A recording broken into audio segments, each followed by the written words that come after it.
Good books don't get published, okay? Good books rarely ever get attention.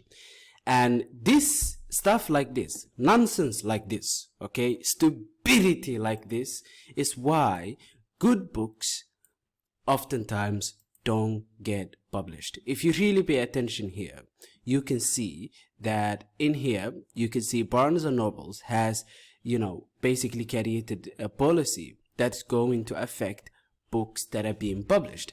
If a book that, does not sell enough hardcovers or paperback, it's not going to be stocked. And this means it's not going to stock most authors. Now, I said moments ago, most books, good books don't get published, right? Yes. And this is primarily because money, selling books, is really not the same as essentially going ahead and writing a book. And so when someone writes a good book, they also have to really do good marketing. They also have to really be lucky. They have to also go through heaps and heaps of industry experts whose main big disadvantage, I would say, 99% of the time is going to be what?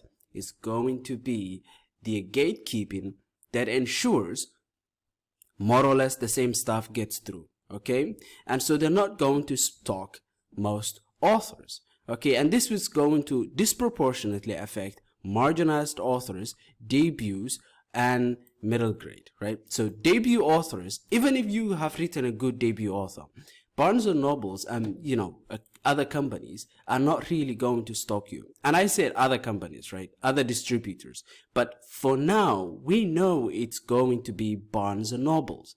We know that it's Barnes and Nobles. But remember, this is an industry standard type of organization because they keep amalgamizing. They keep swallowing each other. They keep becoming, the big five, the big six, the big two, the big three, whatever. It just, the list keeps getting smaller. And so Barnes and Nobles makes a decision in 1990, that would have not meant much. But now it is as if in 1990, half, if not more, of physical, distributors essentially decided same particular policy, because that's what happens when big corporations swallow so many other particular publishers. And so you have this is a thread of confirmation from authors, including bestsellers, agents, editors, and booksellers.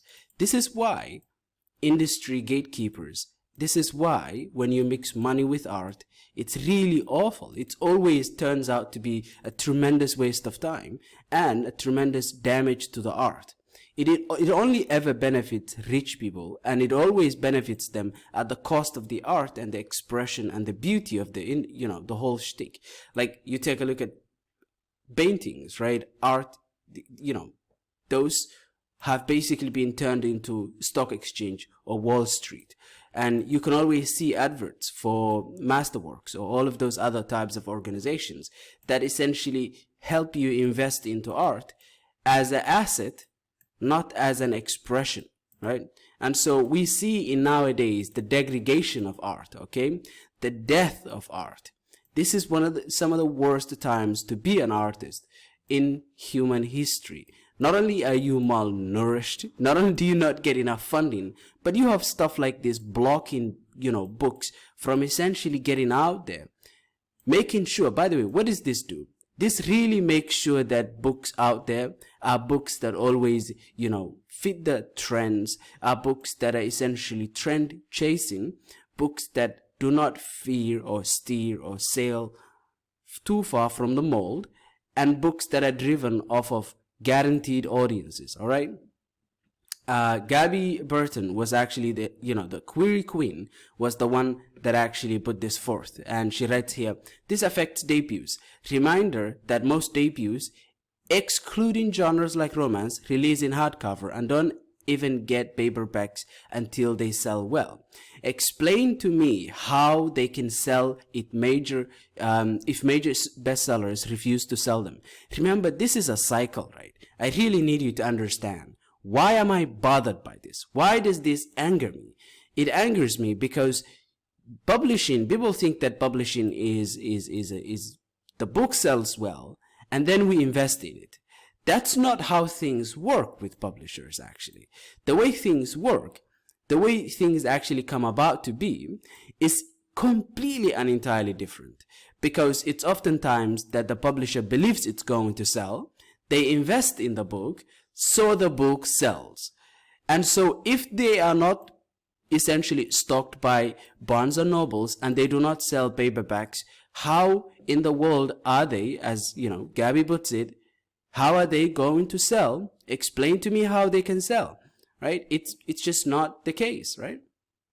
And as you can see in this scenario, we have a lot of people that have expressed, you know, disappointment with this particular policy. As you can see in here, these are books that are affected. Okay, these are books that are affected. This thread really, you know, talks about books that are affected. And, you know, The Undead Truth of Us was a book by Brittany S. Lewis, I believe, by The Undead Truth, exactly. And she writes here, I don't know if I have cried more. This directly affects me. It will and has impacted sales because my book isn't the book of the season. It means you won't find it in that store and grab it off the shelf. My black voice isn't worth enough. I have waited 10 years for a slap in the face. Literally, this is remarkably sad, you know. So as was mentioned, this is going to affect, you know, marginalized people. It will affect debut authors. If you think you're safe just because you're white, please stick around. I'm gonna show you. Exactly. The Vanquishers. So The Vanquishers is another one that is affected. Now, I would like to really, you know, tell you essentially the reality that The Vanquishers and the author Klein Byron has a history of being a bestseller, still getting kicked out. So what's the qualification then? I feel like they're just picking books because they're picking books. So the author, Klein, put it, if you're planning on buying The Vanquishers, I just want y'all to know that Barnes & Nobles, at this point in time, won't be carrying it in their shelves.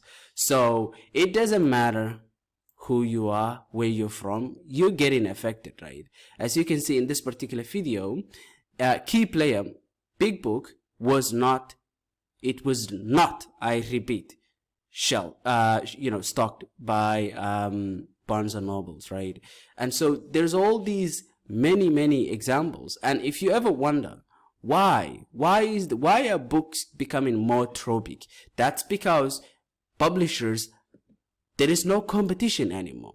People used to invest in, you know, up and coming authors. People used to invest back in the day. You know why? Because the publisher's survival depended on them producing writers that are top writers, okay?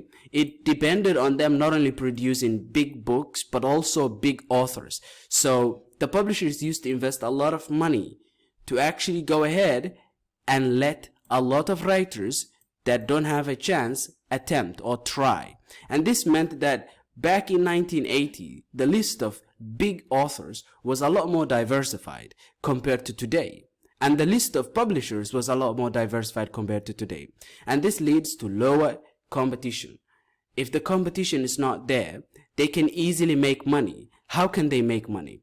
By just doing this nonsense, okay? By just doing this, they can easily get rid of publishers. They can easily get rid of underperforming writers. This is what they can do. When you have a monopoly, all you do have to do is just raise the price. And the book publishing industry is becoming monopolistic. It is not an industry that is going to be healthy anymore for the publishers. It will be healthy for the rich people, just not the writers, okay? It will never be healthy from now onwards. Everything will go downhill, okay? Everything will go downhill from here. It's just, it is how it is. Anyhow, what do you think of Barnes & Noble's decision? Do you agree with big publishers? Okay, I'm just putting it in a terrible way. But tell me, what do you think of the discussion, right? Well, I would love to hear any takes you have. And I hope that you took something from this video. Have a nice day. Bye.